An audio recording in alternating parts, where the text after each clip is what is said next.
mencari cinta atau sahabat dalam perjalanan kereta api hitam itu percuma. Tapi kunyah saja kaca. Atau pesanlah koran, tisu untuk ingus, atau buku teka-teki silang bergambar orang setengah telanjang. Tamasyaku di candi-candi sangat mengecewakan. Bau kematian sudah hilang. Yang kutemukan hanya senyum pelancong, kacamata bundar hitam optimis, tawa bocah-bocah main petak umpet yang membasahi stupa-stupa, remaja ciuman di balik arca Ganesha, saling memiting, saling membelit. Kubayangkan ada bom tiba-tiba meledak membungkam mereka semua. Kenangan tak terlupakan dari tamasyaku adalah rumah sakit. Di sanalah melewatkan sebagian besar liburku karena asma kronisku mendadak kambuh dan tak terkendali. Rumah sakit, mayat induk yang mengerami ratusan telur calon mayat. Pasien-pasien itu meluncur sepanjang koridor dengan rambut awut-awutan, bibir menyeringai, tangan menjinjing kateter berisi kencing merah. Rumah sakit, etalase tulang pecah, pipi sobek tertancap paku, nanah basi, borok berulat, daging tumor dalam ember, kuman gagah perkasa, instalasi rawat darurat, orang menangis, mengadu, kelenger, loncat dari lantai 4, mampus. Rumah sakit, rimba angka, nama orang, nama penyakit, rimba arsip, rimba jarum, selang-selang, lensa-lensa, pisau-pisau, putih di mana-mana, lalu merah, hitam. Adakah belantara yang lebih eksotis dari rumah sakit? Sebelum ajal, sempatkan berwisata ke sana, menunggang mobil ambulans. Nguing, nguing, nguing. Suatu pagi, saat asyik mengulung permen nano-nano, kulihat 4 perawat melintas mendorong jenazah wanita. Angin berhembus luas, menyingkap betis dan paha sang mayat. Oh, kaki Marilyn Monroe. Bukan, tapi kaki putih, padat, kencang, berlumur peluh licin itu memompa birahiku. Aku kasmaran, mata gelap, urat-uratku menggeliat, keringatku mengucur deras. Aku kewalahan, tak pernah sebelumnya aku kasmaran. Inilah cintaku yang pertama. Lewat tengah malam, setelah sekian jam nelangsa menahan rencana, aku menyelinap ke kamar mayat, membongkar laci-laci kadaver. Nah, itu dia si kaki mukjizat.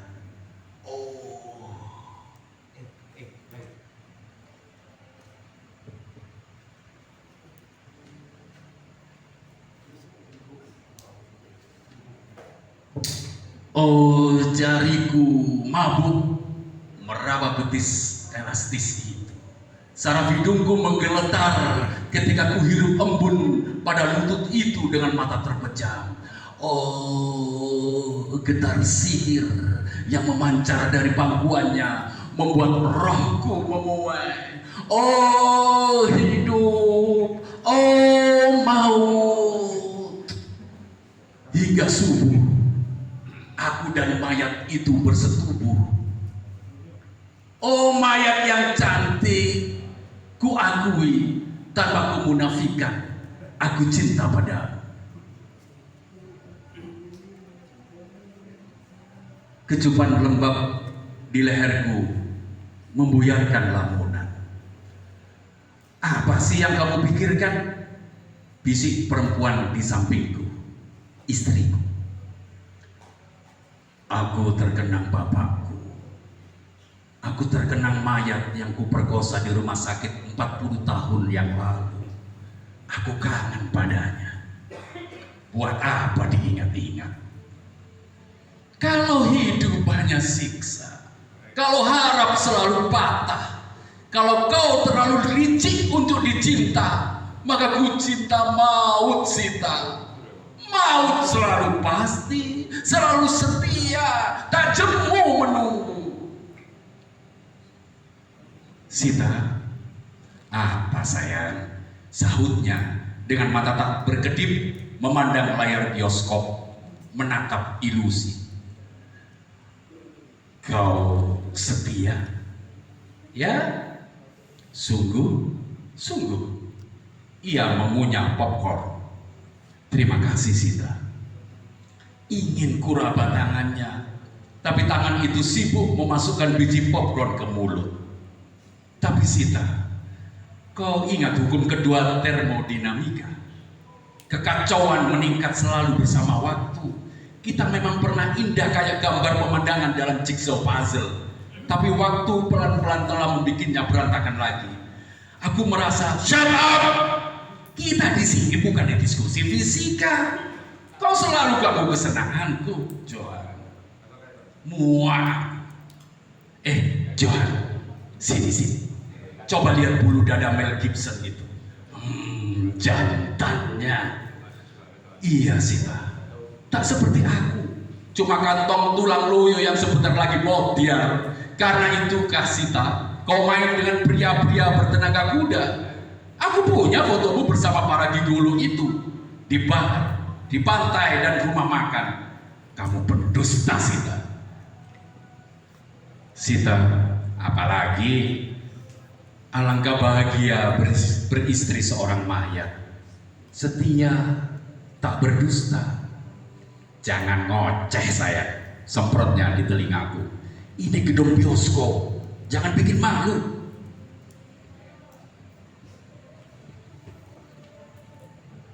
Ingin ku tampar pipinya, tapi aku tak bisa menyakitinya, tak bisa marah, tak bisa menyalahkan. Aku cuma mengutuk diriku yang selalu gagal bikin dia senang. Aku tidak mengerti, Johan, serga Sita ketika aku setir mobil keluar lapangan parkir plaza itu. Akhir-akhir ini sikapku sangat tengik. Itulah sulitnya kalau kau masih muda, menggoda, penuh energi. Sementara aku sudah bobrok, dungu, tak mampu memberikan kamu rangsangan-rangsangan baru. Maksudmu? Sudahlah, jangan kamu ambil hati. Cuma guyon. Ketawalah, Sita. Ketawa seperti aku. Ketawalah. Kita mau kemana, Johan? Tanya Sita beberapa waktu kemudian ketika mobilku pacu menuju luar kota. Perasaanku luka, perih. Gerbang tol kian jauh di belakang. Langit gelap tanpa bintang. Kusulut sebatang rokok. Bergumpal asap panas. Kusumbatkan ke dada. Mataku pedih. Sita terus mengoceh, bertanya, memaki.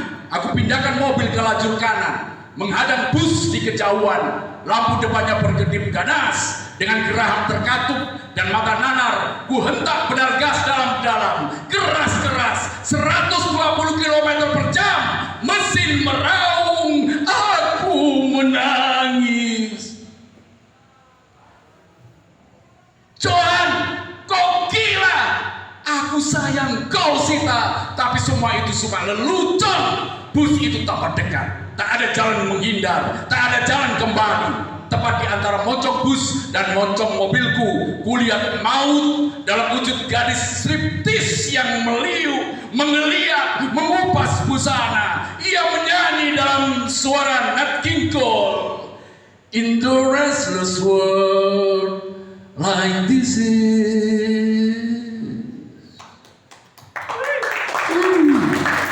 Luar biasa. Jadi sedikit ya, tokoh-tokoh dalam cerpen Sony itu banyak sekali yang mengalami skizofrenia, gila, penyakit gila. Sementara itu penyakit gila itu ada 3 kategori, karena genetika, karena lingkungan, dan yang paling banyak karena struktur sosial. Struktur sosial yang banyak muncul problem penyakit gila. Terima kasih. Terima kasih juga Mas Ansor. Suara saya tidak seperti 27 tahun yang lalu. Mohon maaf, Mas Sony. Dulu saya diminta oleh Mas Sony dengan sangat senang sekali. Saya pelajari cerpennya, kemudian saya bacakan di sana. Dan itu ada adegannya. Jadi saya membaca ada adegannya. Salah satu yang menjadi aktor adegan itu adalah Mas Sony sendiri.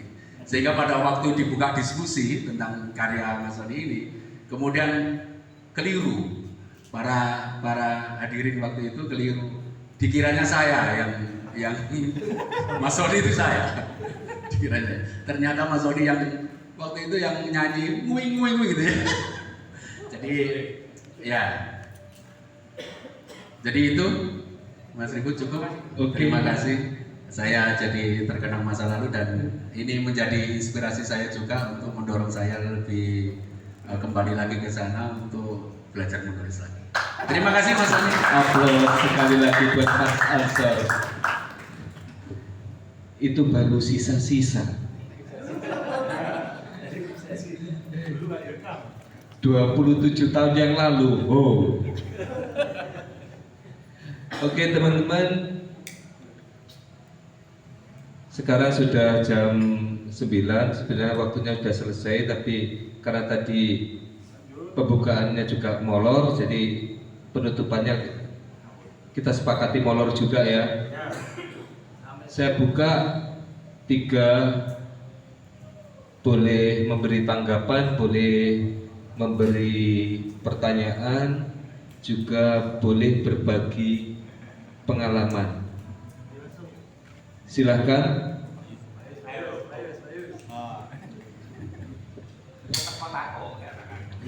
Mas Kyota Hamzah, silahkan maju. Mas Algil, biar maju aja.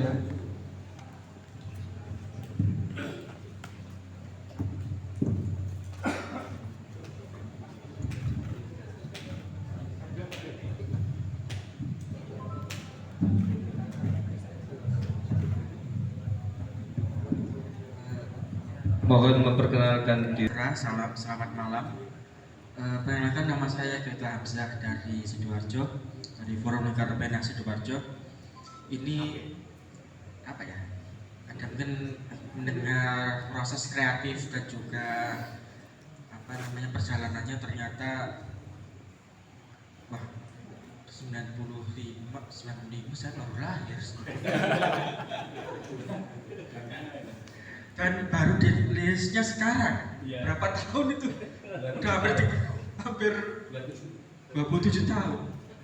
Nah ini, dan saya mungkin jadi kepikiran prosesnya ternyata lama juga, ternyata pengendapan sebuah karya itu biasanya kan beberapa bulan atau beberapa tahun, ini sampai puluhan tahun baru rilis. Mungkin ini ada beberapa yang saya ingin tanyakan mengenai bahasa yang ini tadi ya, ide kreatif mengenai lingkungan kita. Terkadang kita ingin menyampaikan keresahan kita di dalam sebuah karya, namun saat ini mungkin kalau dulu masalahnya adalah kediktatoran zaman Soeharto. Nah sekarang bukan kediktatoran tapi semacam sensor. Kita tahu sendiri bahwasanya apa-apa selalu kena sensor, dimana kita ingin mengkritisi mungkin ada saja yang awas ada tukang bakso lewat, terus ada yang namanya bahkan yang kayak kartun ya Pak Sony. Halo Mas Sony. Pak Sony ya. Sorry. Bahkan untuk kartun, sekarang kartun saja tupai yang SpongeBob itu disensor. Jadi saya berpikir ini menjadi semacam tantangan tersendiri bagi mungkin generasi saya dan selanjutnya mengenai menyampaikan pesan yang ekstrim yang saya yang bukan ekstrim ya karena yang realitanya ada tapi selalu dibungkam dalam artian ini tidak etis, ini kayak namanya itu tidak budaya timur atau apa, itu yang saya tanyakan. Yang kedua adalah ini aja mungkin mengenai saya tertarik tentang ini ya, pengalaman sakit dan juga kawan-kawannya itu terkadang memang bisa menjadi inspirasi. Tapi apakah itu sudah kulon wudhu atau istilahnya pengamatan saja? Itu saja. Terima kasih. Wassalamualaikum warahmatullahi wabarakatuh. Waalaikumsalam warahmatullahi wabarakatuh. Akhir ya. Silakan Mas Ferdi Afran. Mas Ferdi ini yang punya gawe Mas Hani. Dia Ketua Komite Sastra Dewan Kesenian Sidoarjo. Sepertinya mau kasih petuah-petuah. Silakan memperkenalkan diri dulu. Pak Ribut sendiri yang kerja kayak apa ya, baca beberapa hari yang lalu ketika Pak Ribut membagi link cerpen, sebenarnya saya agak luput juga untuk apa ya, menelusuri cerpen-cerpen Indonesia karena selama ini saya banyak membaca puisi. Jadi cuman saya ketika membaca cerpennya yang sentimentalisme Calon mayat ini, saya merasakan ada sesuatu yang, nah ini cerpen yang saya tunggu-tunggu gitu, seperti itu. Meskipun sudah tahun yang sangat lama gitu ya. Kenapa? Karena selama ini beberapa tahun ini kan kita selalu apa ya, di Indonesia ini kan selalu apa-apa lokalitas. Padahal kehidupan kita sehari-hari ini sekarang ini tuh kan banyak persoalan-persoalan urban yang belum dikupas tuh ya. Hidup kita selalu dengan gadget yang apa ya, seolah-olah itu kayak kita menikmati pemandangan itu aja, kita gak perlu ke gunung gitu. Kita hanya melihat YouTube di layar HP, kita sudah melihat pemandangan, kita bisa melihat Amerika dan seterusnya. Itu kan ada sesuatu yang apa, yang hilang gitu dalam proses mengalami itu sendiri. Terus kedua, saya sebagai orang yang tumbuh di luar Surabaya, saya melihat ada sebuah benang merah. Akhirnya saya merasa ada benang merah dari tubuhnya teman-teman di UNER ini. Saya melihat ada keterkaitan, misalnya cerpennya Mas Loni ini yang sentimentalisme calon mayat ini dengan misalnya puisinya Indra Cahyadi atau misalnya W. Haryanto. Saya merasa ada kekacauan di situ ya, ada kekacauan frasa, ada kekacauan dalam psikologis yang kayaknya hari ini tidak pernah, jarang sekali saya menemukan cerpen-cerpen semacam itu ya. Kebanyakan sekarang kan lokalitas lagi ya. Jadi tidak ada kritis dengan persoalan gadget, metaverse yang selama ini kayaknya kan kurang sekali saya melihat karya-karya yang semacam itu. Jadi ya saya akhirnya tadi kok ini mirip bukan mirip ya, apa jadinya, tema-tema yang digarapkan seperti orang-orang yang manusia-manusia yang bingung ya, gitu ya. Manusia yang bingung. Jadi saya ingat dari cerpen itu, waktu adalah tai gitu ya. Waktu adalah tai, terus yang endingnya itu mobilnya ditabrakkan. Saya kepikiran dengan Looney Tunes gitu ya, yang si kelinci kalau melihat kartunnya Looney Tunes kan, itu kan ternyata juga diakui oleh Mas Oli sendiri suka melihat film kartun ternyata.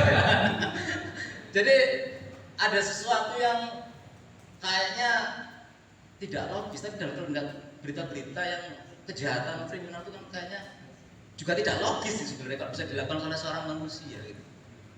Jadi saya tidak bertanya di sini, saya hanya menanggapi. Saya merasa kok, wah ini ya seharusnya cerpen Indonesia sekarang itu seperti ini, karena kehidupan kita ini sudah kayaknya kacau banget gitu. Tapi kok cerpen-cerpen yang hadir dalam media massa sekarang kok saya tidak seperti itu gitu. Semua digeser dengan lokalitas yang kayaknya pertentangan. Kalau saya hidup di Sidoarjo ini mulai banyak orang-orang, bukan orang Sidoarjo yang datang, banyak persoalan-persoalan ekonomi, persoalan apa aja, rumah maksudnya tempat tinggal yang kayaknya kan semakin mahal dan kayaknya tidak terjangkau, meskipun iklannya itu kan hanya dengan uang bla bla bla, kayaknya semua orang nggak bisa mampu beli rumah, dan tidak. Terus kedua, yang terakhir ini ya, sebelum saya tahu Mas Soni Karsono kayak seperti ini, saya bayangkan itu Mas Karsono kayak Pak Ribut, rambutnya gondrong. ternyata orangnya rapi. Antitesis dengan cerpennya yang aduh, kayak saya melihat, teringat juga film Saw misalnya itu yang psikologis yang sadis-sadis semacam itu. Ternyata orangnya rapi banget. Kata-kata Mas Soni ya. Selamat malam. Orang musisi daripada seorang sastrawan. Kalau dulu itu kemana-mana dia bawa biola di kampus itu, ya Mbak. Dulu ketika nembak itu kan masih suka.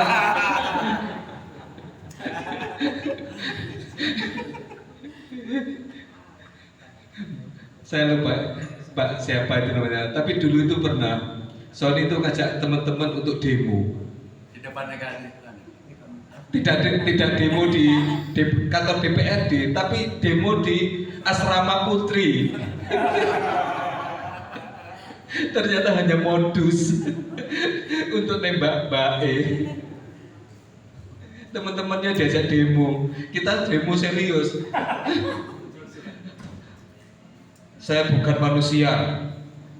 Apa itu tentang eksistensialisme macam-macam itu, ternyata modus. Oke, itu tadi. Yang ketiga, Pak Yus, silakan. Kayaknya mau mimpin doa. Harus 1 abad ya. Ini kalau tangan ini kan masalah itu. Masalah ada Mas Yoga, ada Mas Sofi. Aslinya pertanyaannya seharusnya di luar ya, tapi sawangannya kan toko-toko gitu kan. Gini Mas Doni, saya tadi kan belum dengar tentang latar belakang cerita pendahuluannya tadi ya, karena tadi juga berangkatnya menunggu mertua, tapi terus mau ngajak anak terus ketahuan, jadi nggak bisa dibawa anaknya, akhirnya telat-telat kayak gitu. Mas Doni, saya ingin tanya soal, ya sebenarnya sudah lama ya kita baca Mas Doni, tapi yang terakhir mungkin saya agak akrab paling ya Surabaya Joni, dan di situ memang pengaruhnya saya pikir ke sastranya anak warung dulu itu sangat kuat sekali, terutama ke setelah keluarnya Jajuk Jaranya Pak Indra Tahyadi, tapi mungkin Pak Indra sudah tidak akan mengambil jalan itu lagi, tapi ada penggantinya si Aziz itu sebenarnya juga secara genealogis masuk ke jalurnya di situ. Nah, saya melihatnya dari cerpennya Mas Roni itu gimana ya? Ini mungkin penilaian atau gimana nggak tahu. Sebetulnya cerpennya Mas Roni itu lebih cenderung sebenarnya ingin jadi penyair tapi malu. Dan lebih aman itu diungkapkan lewat prosa. Bahasanya itu kan rimanya kan teratur. Rimanya teratur, puitis, dibilang puitis meskipun kalau namanya jadi penyair tapi yang serius kan jadi lebih malu lagi. Jadi bahasanya kan agak bermain-main. Tapi dengan cara seperti itu dia bisa menutupi hasratnya untuk saya kan juga pernah dengar dari Mas Doni kalau di ruang kuliah sering baca puisi. Ya, katanya kayak gitu. Kalau Mas Doni umpamanya nulis puisi, saya tidak bisa membayangkan bentuknya seperti kayak gimana. Apakah seperti dalam cerpen-cerpennya atau seperti gimana? Dan kalau dilihat dari perkembangan antara sejak sentimentalisme calon mayat hingga ke Surabaya Joni, dan saya pikir setelah Surabaya Joni, Mas Doni tidak akan nulis cerpen lagi karena akan malu. Mungkin dia akan berpikir 3 kali lipat lah daripada dulu ya. Saya tidak mengatakan bahwa Mas Doni itu keliarannya sudah hilang, tapi keliarannya ingin diarahkan entah kemana. Saya nggak tahu kayak sepertinya mungkin punya orang yang lain, mungkin ke media-media yang lain yang jelas tidak akan masuk ke ruang kuliah kayaknya. Apalagi di Korea kan sulit ya. Kalau di Indonesia mungkin bisa ngawur-ngawur dikit. Begini Mas Doni ya. Saya ingin menanyakan soal apakah bahasa itu lebih berperan daripada persona atau karakter dalam cerpen Mas Doni, karena di situ kadang-kadang karakter itu hanya tampil dalam sebuah adegan-adegan, tidak dalam sebuah istilahnya kedalaman lah dalam tanda petik ya. Dalam hal ini tokoh itu ada di situ untuk melengkapi sebuah plot gitu. Terus soal bahasa memang sudah tidak dilakukan lagi. Sebenarnya bahasanya Mas Doni kalau umpamanya untuk anak sekarang secara vibes gitu. Saya pernah dengar di Twitter, saya pikir suka banyak anak muda-muda yang mungkin zamannya sekarang itu bahasa fiksinya kan kayak siapa namanya Guntur Romli atau apa gimana itu kan mungkin orang sudah bosan, terus melihat ke bahasanya Mas Doni ini seperti yang Mas tadi bilang itu baru tahu ini kok ada bahasa yang seperti cara pengungkapannya seperti kayak gini gitu. Tapi ya mungkin saya yang mungkin lebih saya ingin pertanyakan soal apakah bahasa lebih penting daripada karakter dalam cerpen Masoni, apalagi kalau umumnya saya sendiri secara pribadi melihat bahwa prosa itu lebih seharusnya dalam pengertian saya itu lebih ke soal manusia bukan soal bahasa. Dah, makasih gitu aja. Terima kasih Pak Yusbil. Puisinya prosais.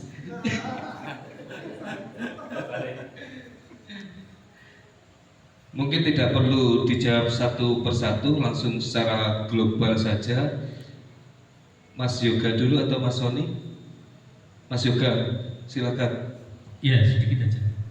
Saya menjawab berkaitan dengan kenapa sastra hari ini kok seperti ini.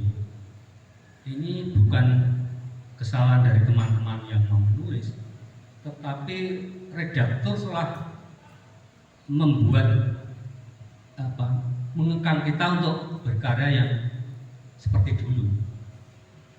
Mungkin korannya nanti nggak laku dan lain sebagainya. Kita lihat Jawa Pos seperti itu, serban-serbannya petawele, terus apa lagi, petani ya, yang sangat nggak menarik lah. Kompas juga sudah seperti itu, udah terlalu seliar dulu lagi. Jadi itu memang kita susah untuk saat ini untuk mencari ruang karena alternatif penerbit yang lain itu tidak ada.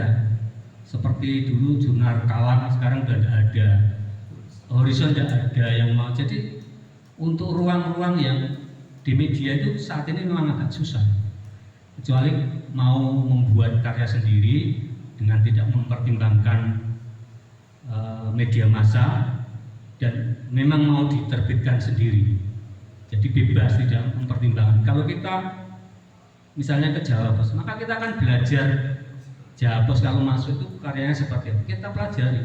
Sebenarnya bisa aja, tapi gimana ya kalau cerpen-cerpennya seperti itu? Ya cerpen-cerpennya sama aja kita membaca berita sebenarnya, berita yang ditulis jadi cerpen itu. Itu kalau saya lihat. Kemudian juga berpengaruh pada redaktur itu sendiri, termasuk secara luas saya ngomong kritik sastra. Sekarang itu sangat susah untuk mencari. Kalau misalnya kita dikritik itu kadang-kadang kita yang penulis itu tidak mau atau mosok ngono. Nah, kalau zamannya dulu kan ada kritikus Habib Yasin dan macam-macam yang akhirnya karya-karyanya luar biasa karena ada. Sekarang kritik itu melebar semuanya. Jadi komunitas ini punya legitimasi tentang kritik sastra seperti ini. Yang lainnya seperti ini. Apalagi sekarang model Facebook, media massa seperti itu tambah melebar lagi anunya. Artinya karya kita yang bagus itu seperti apa? Itu susah kita. Karena punya hakim-hakim sendiri. Itu sudah mulai tahun 90-an ke sini sudah seperti itu. Sehingga ketika ada paling-paling yang bisa kalau terjadi sayembara, itu baru sayembara penulisan sastra atau novel, nah itu mungkin kita bisa belajar tentang kualitas karya. Kalau media saya kira ada bisa, untuk saat ini loh bisa, susah. Itu berkaitan dengan tadi Mas Ferdi menanyakan itu tentang kenapa kok saat ini kayak cerpen Sony nggak bisa dimuat yang bicara tentang urban. Jadi sebenarnya kalau sastra dunia kita bisa melihat Italo Calvino dari Itali, dia menulis tentang urban, tentang iklan, tentang jadi tokoh-tokoh itu bisa hidup. Jadi kalau kita baca Italo Calvino itu ya seperti itu, hampir seperti Sony itu membuatnya. Jadi tokohnya aneh-aneh, kadang ya dongeng, kadang-kadang juga iklan yang ada di sekitar kita itu menjadi cerpen bagi dia. Ya itu sastra-sastra urban sebenarnya. Tema-temanya ya, tema-tema tentang urban termasuk yang punya Sony itu.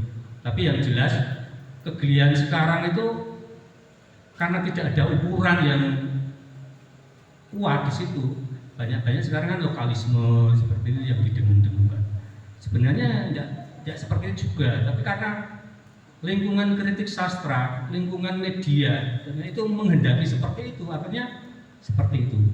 Kalau dulu tahun berapa 80-an itu muncul namanya apa ya, jaringan sastra pedalaman ya, jaringan sastra pedalaman, Revitalisasi sastra revitalisasi pedalaman. sastra, itu kan melawan tentang dominasi Jakarta. Akhirnya ya ribut, waktu itu rame. Kemudian ya akhirnya beberapa teman bisa tembus ke sana. Nah, itu kalau sekarang apa isunya yang mau? Karena semua boleh, monggo silakan. Akhirnya pada bingung sendiri akan menulis apa. Karena berita itu sudah melebihi daripada apa yang mau kita kritik, malu di berita sudah ada semuanya. Mungkin itu saja yang perlu saya sampaikan. Dari kalau karya Sony sudah saya sampaikan tadi, memang puitis sebenarnya.